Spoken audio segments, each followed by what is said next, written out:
I've been driving for the past 2 hours to the Marriott in Baltimore, where my wife is attending a conference. The plan was to surprise her by dropping in and taking her out for dinner. Yeah, right.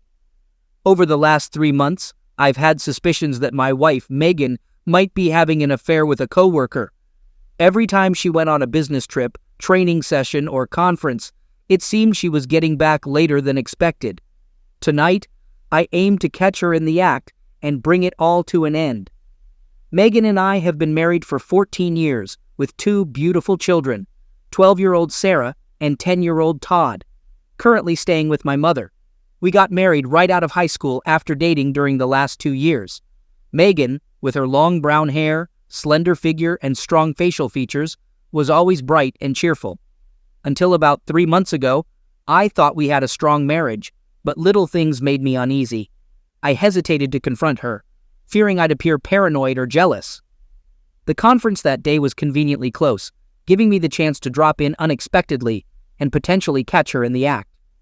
At the hotel counter, I handed over my suit bag and introduced myself as Phil Jenkins. My wife Megan was attending the insurance conference in room 214, and she had informed me that I could pick up a key there.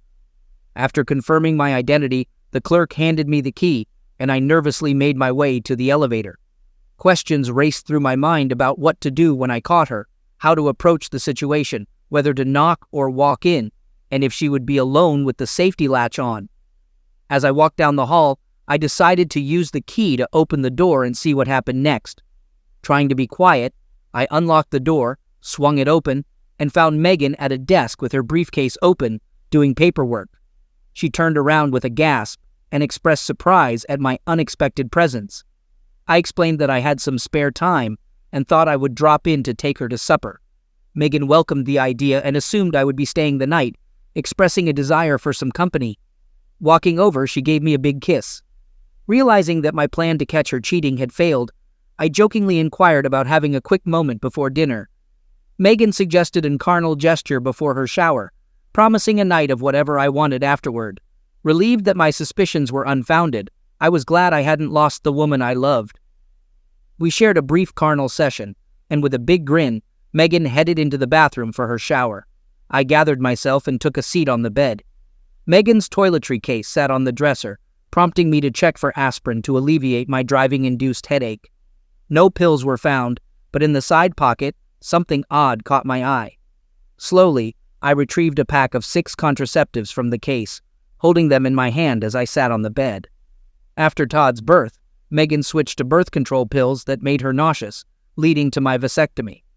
Since then, we abandoned contraception, enjoying the freedom from contraceptives or pills. Now, the question arose, why were these contraceptives in her toiletry case? I'm not foolish.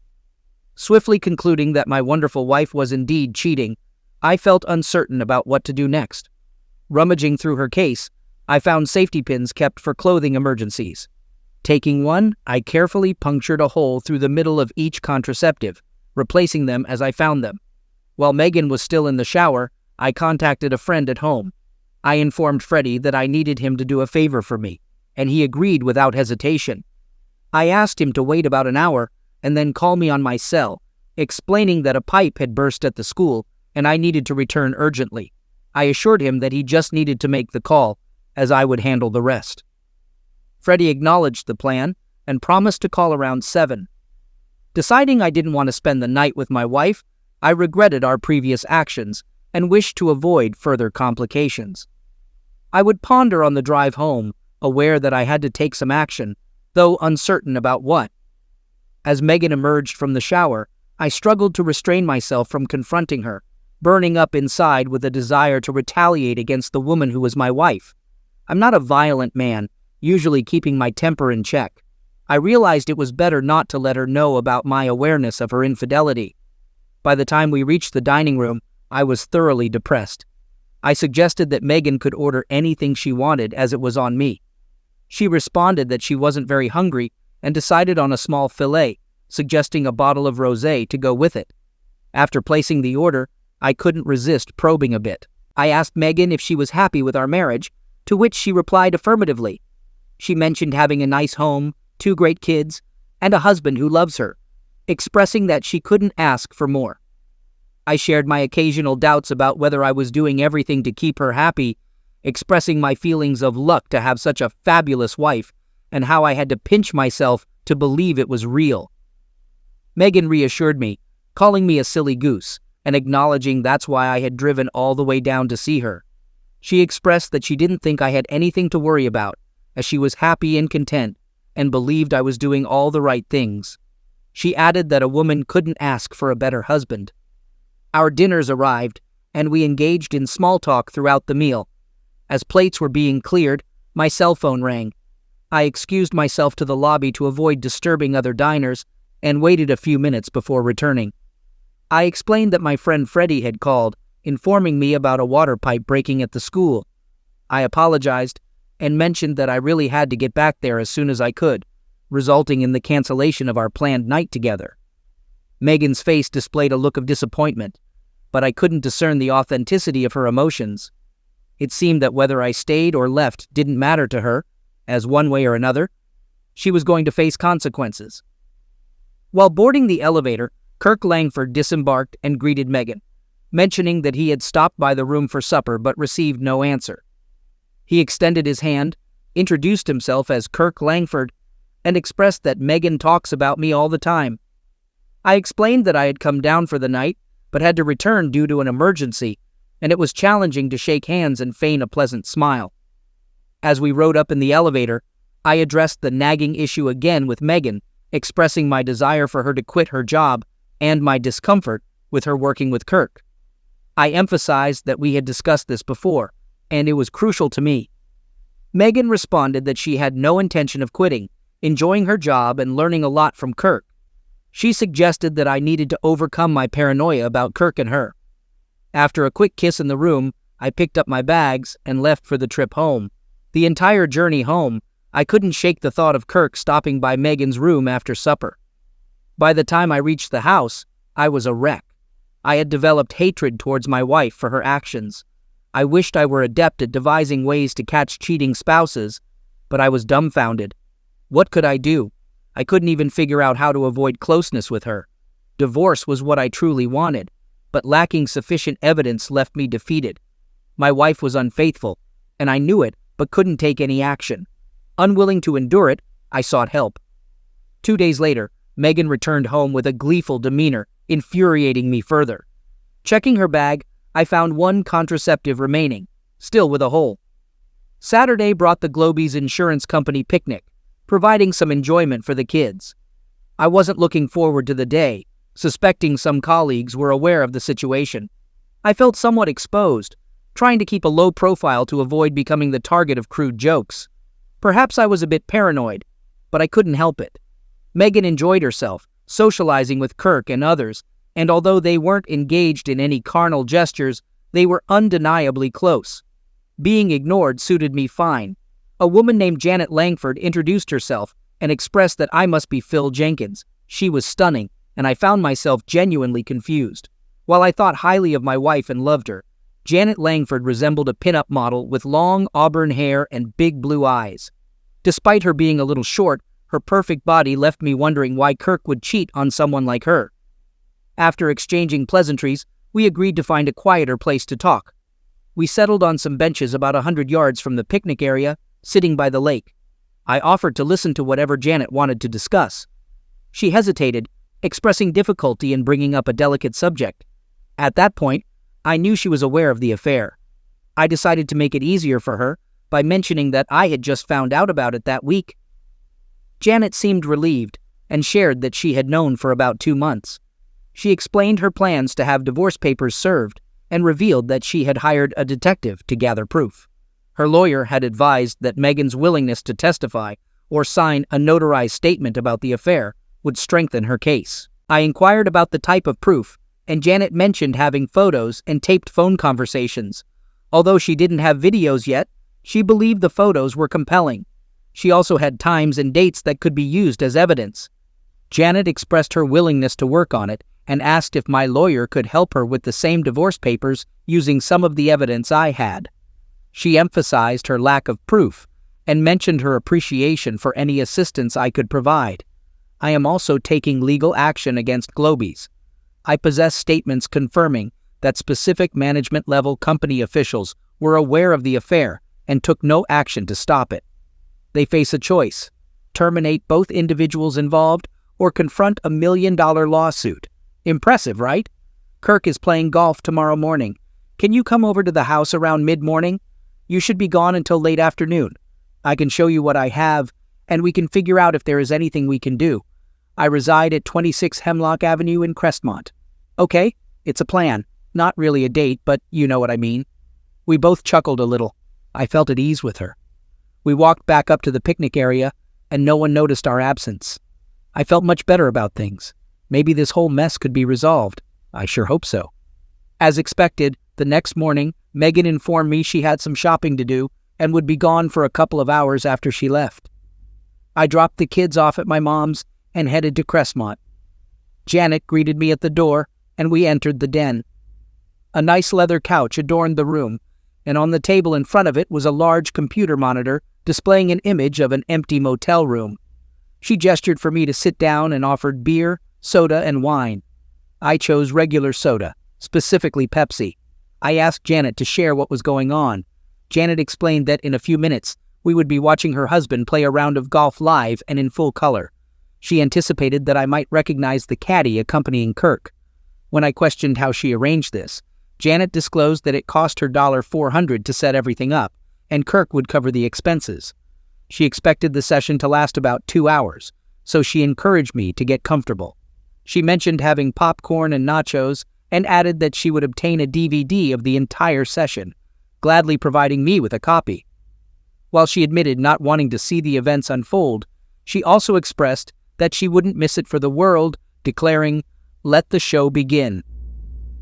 We engaged in small talk for about 20 minutes, during which Janet shared the information she had collected about the affair, including photos, tapes, and documents. The details she provided left me both amazed and crushed, confirming Megan's actions. Surprisingly, Janet revealed having 3 large koi ponds in the backyard. I expressed interest in bringing the children over to see them, and she seemed pleased. Just then the monitor showed activity, and as predicted by Janet, Kirk and Megan entered the room, immediately undressing without engaging in small talk or foreplay. The video was clear, though the sound was a bit garbled. I felt uneasy watching my wife and her husband engaging in carnal activities with a stranger on the couch. Janet remarked, "Wow, you don't see a body like that very often." I managed to smile, but didn't know how to respond. In fact, watching my wife in that situation left me speechless. The experience became increasingly uncomfortable. I finally addressed Janet, expressing my discomfort and asking if we had to watch all of it. I assumed she wasn't interested in continuing to watch either. Janet confirmed that she wasn't really interested, and we decided to discontinue the viewing. To be honest, witnessing my wife engage in carnal activities with another man is somewhat unpleasant, and I feel a bit uneasy watching it with you beside me. However, the entire event is being recorded, which is all we need for the lawyers, and we don't necessarily have to watch it. I can't say I derive any enjoyment from it, and the plot seems quite predictable. Are you planning to head home or something? Well, actually, I was hoping you could show me your koi ponds. I think that would be much more interesting than 2 hours of huffing and puffing. Her eyes lit up simply because I had shown an interest in her hobby. As we walked to the back of the house, Megan reached her first climax, and I couldn't help but think I was going to have a more enjoyable afternoon than my wife. The 3 fish ponds were fantastic, and I was particularly intrigued by the pumping and filter systems, given my background as a plumber before working at the school. Kirk didn't assist her with her hobby at all, and she had to hire people for pipe or pump work. I offered to help her anytime Kirk was playing golf, not with any romantic intentions, but simply to learn more about the koi ponds. Spending time with her was an added bonus. After a few quickly passing hours, we returned to the house. The motel room was empty, signaling it was time for me to go home. Janet promised to call when Kirk had another golf game so I could visit with Sarah and Todd. The next few weeks were challenging. Each time Megan took a shower, I would check her bag to find a new supply of contraceptives. I couldn't fathom when she found the time to use them all. I kept a safety pin on my keychain, ready to puncture them any day now. I anticipated Megan might have to make a surprise visit to her sister. On evenings following Kirk's golf games, the kids would excitedly recount their visit to the koi lady, showing Megan pictures of the fish they drew and sharing the names they gave them. She never connected Kirk's wife to the koi lady and seemed relieved that I could keep the kids occupied while she was otherwise engaged. I made 2 more attempts to persuade her to quit her job and end the involvement with Kirk. Both times, I received the same rejection, with the second one being particularly unpleasant. I also started making excuses to avoid closeness with her, and she responded with digs about my masculinity. It stung a bit, but it made everything I was doing easier to justify. Finally, on a Tuesday night, she dropped a bombshell, expressing that she had been feeling really stressed lately. Megan suggested taking a few days off from work to visit her sister for about a week. She acknowledged my efforts with overtime and late nights, and thought it would be a good idea for me to relax while she was away. Megan believed that a trip to my sister's would be much better than spending a year with a shrink. She encouraged me to have a good time, assuring that she would take care of everything. Megan was glad that I understood the necessity of the extra work for the good of the family, but expressed a concern that she might have overdone it. I struggled to sleep that night, preoccupied with the tasks awaiting me the next day. I was relieved that the moment had finally come. Megan's sister Nancy and her husband Brad lived about 3 hours away. Brad, while an okay guy, could be a real idiot, especially when Nancy called the shots. Interestingly, their town had 2 termination clinics, and I had gathered the names, addresses, and operating hours for both. I even familiarized myself with the terms of agreement required for services at each clinic, noting the 2 days cooling off period they both mandated. Assuming Megan's first appointment was on Wednesday, the earliest she could schedule the procedure was Friday, giving her a few recovery days before returning home. This provided me with a day and a half to finalize my plans, which seemed manageable. After Megan embarked on her rest and recuperation trip, I began making preparations. I had to explain the situation to my parents, acknowledging my failure as a husband. They understood and offered their support. The kids enjoyed their time with my parents, and Dad's truck would be useful for moving Megan's belongings. The lawyer would have all the necessary paperwork ready for me on Thursday morning. Janet's paperwork was also prepared, and she planned to serve Kirk simultaneously with my serving Megan. The only internal struggle I faced was whether to give Megan one last chance to make amends. Though I held little hope, Dad and I spent the rest of the day packing Megan's things. On Thursday morning, after a 3-hour drive, I reached the first clinic, only to face disappointment. This left me with one more option: the Family Planning Center. Approaching the receptionist with all the confidence I could muster, I explained that I was Phil Jenkins and that my wife, Megan, had instructed me to come and sign a consensual agreement form. When the receptionist inquired about the form's specifics, I admitted not knowing the exact name, but mentioned that it was a form stating I understood everything, agreed with it, and wouldn't pursue legal action. The receptionist confirmed Megan's identity and mentioned that her sister had signed for her, but my signature would be better. She checked the computer for a few seconds, then retrieved the file. I seized the opportunity and signed the form just below Nancy's signature. Noticing that the procedure was scheduled for Friday morning at 11 a.m., with the requirement to be there an hour early, I inquired about any remaining payments. I took out my checkbook and placed it on the counter. The receptionist assured me that Megan had already paid the full amount of $800 in cash, and there was nothing else due at that time. I expressed my gratitude for her help and mentioned that it made the process a lot easier. The reception I received upon arriving at Nancy and Brad's place was overwhelmingly insincere, bordering on comical. Megan initiated the conversation, expressing surprise at my presence and asking what I was doing there. I responded by explaining that Mom and Dad wanted to keep the kids for a few days, so I took some sick leave and decided to visit them. I mentioned that I needed to unwind a little too. The room fell somewhat silent, and I sensed the wheels turning in everyone's heads. I had put them on the spot, and now they had to find a way out of it. I observed Nancy nod to Brad, signaling him to join her in the kitchen. Megan engaged in casual conversation about various topics. After a few minutes, Brad returned to the room with a suggestion. He proposed taking the day off the next day, borrowing his buddy Jack's bass boat and spending the day on the lake to ensure we wouldn't be bothering the ladies. I agreed, expressing that a day drifting on the lake would make all my worries disappear. I suggested checking if Jack could join us, and Brad agreed to get everything set up. Everyone seemed relieved with how things unfolded. We had an uneventful dinner and spent the rest of the evening chatting about various topics. However, there was no closeness that night, as Megan didn't want her sister to overhear. Early the next morning, Jack was waiting with the boat, and Brad prepared lunch while stocking the cooler with beer. We engaged in conversation while loading the truck and the boat. Brad asked if I was getting into the truck as I stood by the passenger's door. I informed him that I had decided not to go and suggested that he make the most of the day because facing Nancy for the next few hours wouldn't be pleasant. Brad spent about 5 minutes trying to persuade me to go until I had to get firm.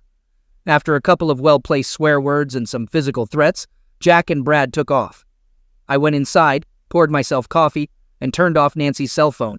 Then I called my dad, who was always up early. We chatted for about 2 hours, ignoring the constant call-waiting tones. Brad must have tried reaching Nancy for hours. As Nancy and Megan got up, I said goodbye to my father and braced for the impending confrontation. I cleared the missed calls on the landline and turned Nancy's cell phone back on. In less than 2 hours, Megan and Nancy needed to be at the family planning center. In about 5 minutes, I would face 2 furious women. I finished the first pot of coffee, so I brewed a new one for my wife and her sister. Megan exclaimed, questioning why I was there. I explained that I wasn't in the mood for fishing, so I decided to stick around with them for the day. I suggested finding a nice place for lunch together, mentioning that I had to leave that night and didn't want to spend the day with Brad and Jack on a boat. Megan rejected the idea, stating that she and Nancy had plans for the day and preferred to go by themselves. She emphasized that she could go out with me any time, but she only got to see Nancy a couple of times a year. Additionally, she pointed out that I would be there all week. I tried to convince Megan, expressing that she could spare me at least half a day since I had driven all the way down there. I suggested she could have the rest of the week for her sisterly activities. Nancy left the room, dialing a number on her cell phone. Megan sat in a chair, appearing defeated as if pounded by a truck. We could hear Nancy screaming at Brad over the phone, as if he had committed the crime of the century. I felt sorry for the guy, but he married her. Megan expressed that she and Nancy didn't want me tagging along for the day, emphasizing that they had their plans set, and it didn't include me. I agreed to hear their plans for the day and decide whether I was interested or would find something else to occupy my time. I expressed my confusion about the situation since they had the entire week, and I only had that day. I jokingly asked if they were meeting some guys. Megan clarified that they weren't meeting any guys, but planned to do some shopping for carnal items like bras, underwear, and hot nightgowns. She explained that these were items they didn't want guys around gawking at while they were trying them on. I suggested that most of those shops were in the mall, and I could keep myself busy doing other things while they used the dressing rooms. I offered to tag along and stay out of their way, assuring them that they wouldn't have to worry about entertaining me during lunch. I promised to take them to someplace fancy to make up for the trouble I caused. At that moment, Nancy stood in the doorway, glaring at me without saying a word. Megan could see that she wasn't going to be able to reason with me and seemed ready to give up. Both were still in their housecoats, and eventually Megan stood up. Megan stated that she had to go get dressed and left the room. Nancy, looking at me, called me a real bonehead before following Megan upstairs.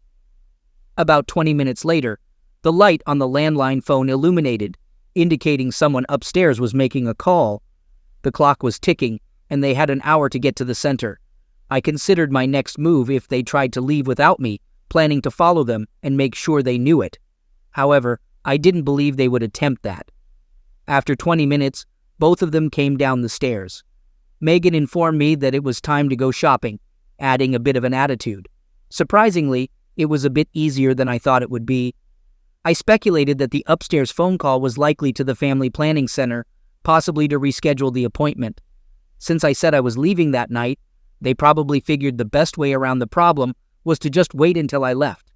I wasn't trying to stop Megan from getting the termination, but I wanted to make it more difficult for her. I insisted on taking my car because I wanted to drive. I didn't want them ditching me somewhere a few miles from the house. I pulled into a service station. I filled up the gas tank, checked the oil and water, and cleaned the windshield. It was the most time I ever spent servicing my car. They both just sat fuming. When we arrived at the mall, I parked far out so we'd have a good walk. Once we were in the mall, I pretty much left them alone. I kept an eye on them but really could care less about what they were doing or buying. They didn't seem to be having any fun. They spent most of the time talking to each other and making gestures. They bought a few things just to show me they had been shopping. I tried to stay hidden but still keep them in sight. There was definitely some serious discussion going on. The time for the appointment passed.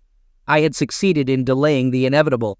I knew she was still going to get the procedure, so I had no intention of interfering any further.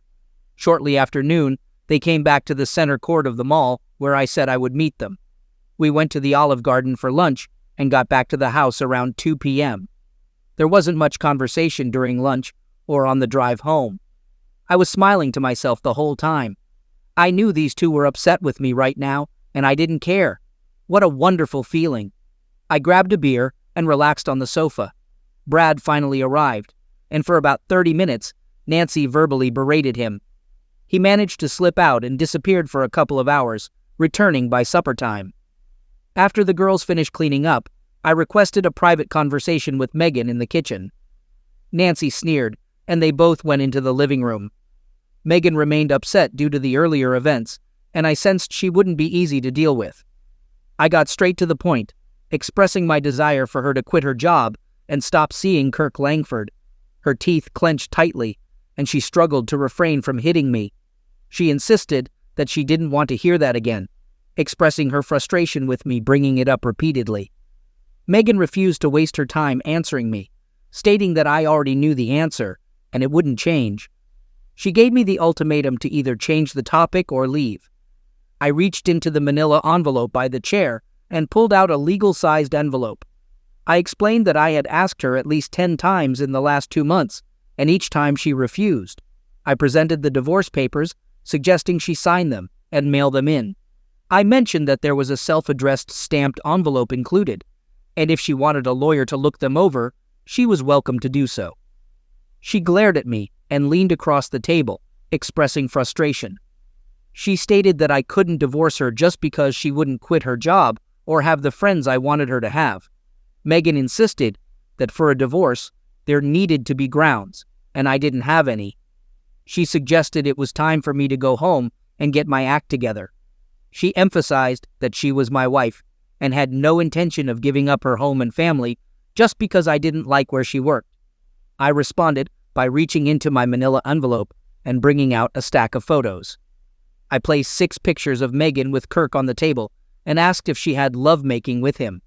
There was no answer, as I placed another 6 pictures of them in various positions on the table.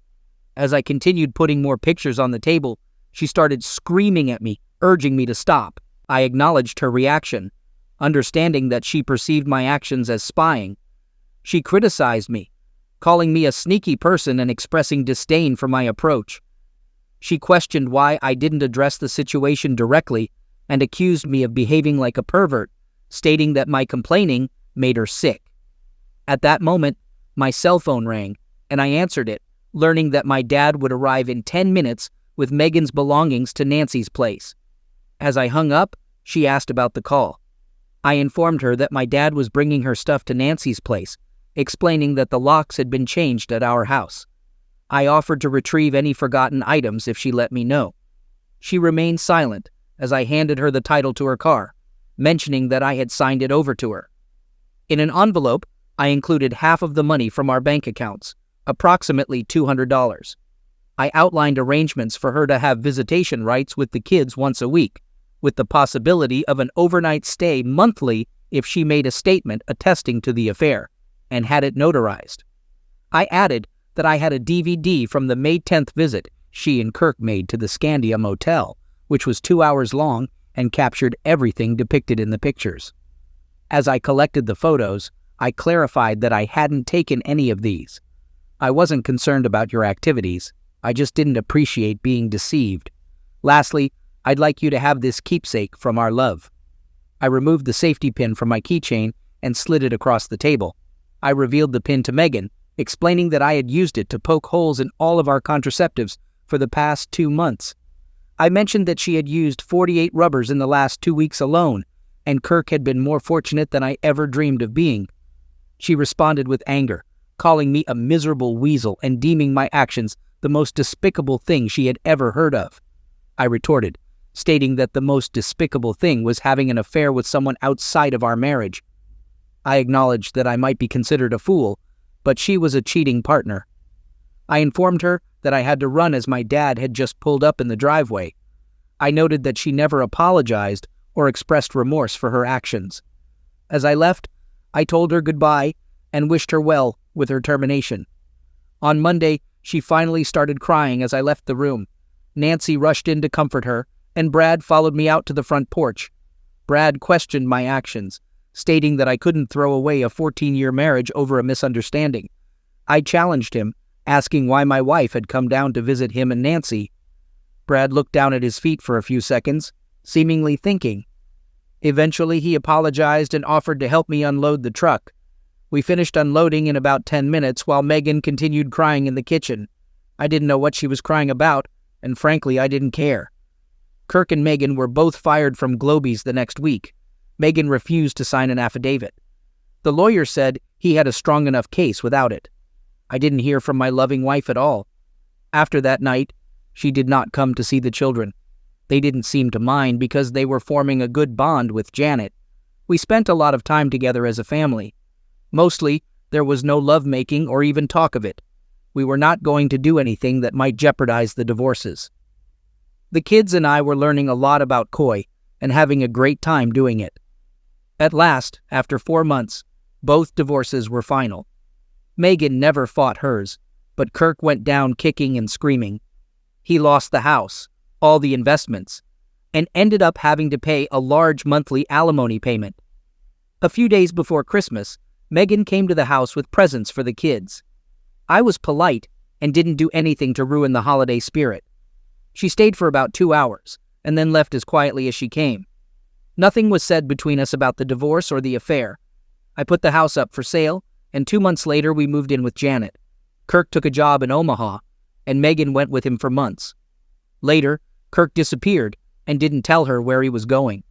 Megan moved back in with Nancy after Brad left for a job on the Alaskan pipeline. 2 months later, Nancy received divorce papers in the mail. The two sisters are good company for each other. Janet and I are comfortable with each other. She adores the kids, and they feel the same way about her. We are planning on getting married in June and spend every moment we can practicing for the honeymoon. Second story. We needed to have a serious conversation, no doubt about that. As I looked up at the woman who had been my wife for more than 2 decades, it was evident that the last few years had changed the dynamics between us. "It's over," she said, her voice strained, almost choking on the words. "Mike and I are no longer together." I nodded, offering my condolences as she stood there, hands nervously twisting together. She went on to share that nearly 3 years had passed since she promised that things would return to normal. I gently probed for the reasons behind the breakup. Gwen, avoiding eye contact, mentioned my growing unhappiness over the past few months. Familiarity had set in, and the magic spark had vanished. The situation struck a familiar chord. I couldn't help but recall a conversation from over 2 years ago when Gwen had dropped the bombshell about our lovemaking life becoming mundane and her taking a lover, a younger, more vigorous man. She made it clear that she intended to continue the affair, leaving me with an ultimatum: accept it or risk losing her, our home, our kids, and my job working for her father. To top it off, she even threatened me with domestic misuse charges. The memories flooded back, and the déjà vu was unsettling. Gwen reminded me that she had previously mentioned that the situation wouldn't last forever. She thanked me for my patience and understanding during that time. I responded with a nonchalant shrug, not offering much to the conversation. She continued, outlining her plans for our future. She suggested that we could return to normal, and I could move back into our bedroom whenever I wanted.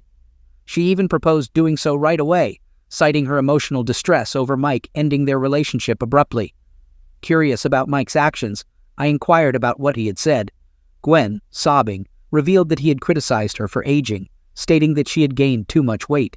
He expressed dissatisfaction with being seen with her and mentioned wanting someone younger in his life. I carefully commiserated, avoiding disagreement with Mike's judgment. I expressed reluctance to sleep in our bed again, considering the numerous times it had been used by Gwen and Mike. Gwen insisted that she never had Mike over when I was at home, referring to the times I was at work or away on business in France. She suggested getting rid of the old bed and buying a new one the next day. I sarcastically mentioned that a new bed might be nice, and an awkward silence ensued. Eventually, Gwen enthusiastically promised to make it up to me, acknowledging that we hadn't been carnal for over 2 years. She assured me that things could easily return to how they used to be. I questioned if it could truly be the same, and Gwen, gaining confidence, affirmed that it could. She expressed optimism about us getting back to how things used to be. I questioned whether we could pick up from where we left off, considering the embarrassment I faced in front of our family and friends.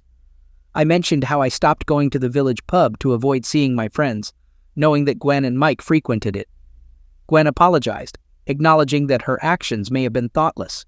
She justified her behavior by stating that everyone knew about her affair with Mike. She hinted that my comparisons of Mike's prowess in bed to mine contributed to the situation.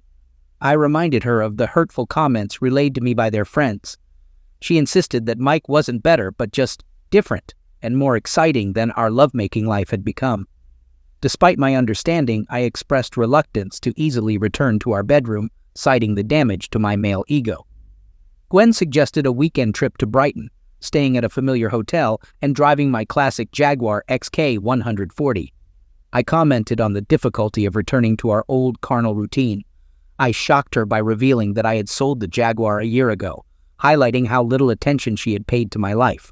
She was taken aback, expressing disbelief that I had sold the beloved car I had spent hours renovating. I informed her that we couldn't buy it back, and she suggested using money from the company or her trust to get another one. I declined, emphasizing that it wasn't for sale and questioning where the money would come from. I informed Gwen that she had signed away the trust money 5 months ago, explaining that the funds were used for our children's house deposits. She seemed surprised and asked if that was where the money came from. I responded, stating that I did inform her, including my decision to sell the Jaguar. I mentioned that she was preoccupied with her affair and the microphone during that time. Gwen inquired about the family company's financial status, and I confirmed that the company was fine, but no longer owned by us. She seemed oblivious to the recent paperwork finalizing the deal. Desperate to understand our financial situation, Gwen asked about the sale of the business and whether we were still rich. I let her stew for a while, allowing her to reflect on the changes that occurred while she was engrossed in her affair with Mike. I then revealed that her share from the sale of the business would just about cover the mortgage on the house. Confused, she asked about the mortgage, indicating her detachment from financial matters. I clarified that I had spent my half on a 45-foot sailing yacht, as I had taken early retirement and planned to spend my days sailing the seas. Gwen expressed her dismay, stating her hatred for boats and the sea. I acknowledged her feelings, but emphasized that there was no room for her on the boat anyway. She demanded an explanation, wondering why there wasn't enough room for her on such a large boat, seemingly reconsidering her dislike for the sea. I explained to Gwen that the sailboat was designed for just 2 people, including the deckhand I hired recently. Despite this, she insisted that she could still accompany me, suggesting exploring the Mediterranean or sailing to the south of France, reminiscing about the enjoyable time she had there with Mike last year. I interjected, mentioning that there was only 1 cabin on the boat, more or less true. She loudly repeated her surprise about the single cabin and questioned the whereabouts of the deckhand. I revealed that the deckhand was a woman who had been sleeping with me for some time. Upon learning that the deckhand, Giselle, was a 28-year-old French blonde, skilled in boat knowledge, cooking, and passionate in carnal matters, Gwen burst into tears. The next day, I left for France to join my boat and Giselle, leaving Gwen still sobbing. It took some time, but my plan was coming to fruition. I hadn't informed Quinn about the 6-bedroom villa I had purchased nearby with the money I had saved before selling the company. I looked forward to enjoying the pool and playful moments with Susie, who had a penchant for not wearing the top half of her bikini. I also anticipated the joy of opening the garage doors, where my old Jaguar XK140 had been sitting alone for too long. It would soon be taking Giselle and me to a familiar French restaurant down the coast. As for Mike, he experienced misfortune when he was mugged outside his favorite bar, suffering injuries including 5 broken ribs, busted kneecaps, and the loss of his purse and one of his testicles. It seemed the tables had turned, marking the end of his happy days.